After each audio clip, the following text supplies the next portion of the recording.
Program TNI Manunggal Membangun Desa Kodim 0813 Bojonegoro. Salah satu sasaran fisiknya berupa pengaspalan jalan di Desa Ngerancang. Dalam kegiatan pra-TMMD ini, peralatan fibro turut diterjunkan dengan tujuan untuk mempermudah dan meringankan pengerjaan jalan aspal.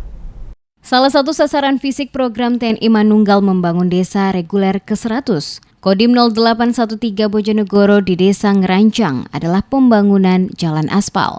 Selain alat bantu ekskavator, keberadaan alat bantu fibro juga sangat mendukung proses pengerjaan jalan aspal di desa tersebut. Dibantu dengan alat bantu fibro, nantinya akan mempermudah dan meringankan masyarakat dan anggota TNI dalam proses pemadatan tanah yang akan diaspal.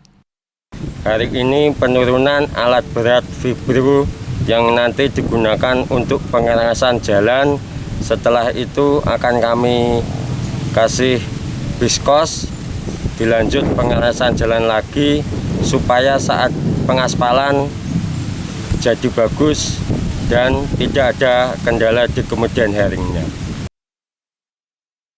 Kopral 1 Mufti Sulistyo berharap tidak ada kendala dalam proses pengerjaan jalan aspal, sehingga program TMMD dapat diselesaikan dengan baik.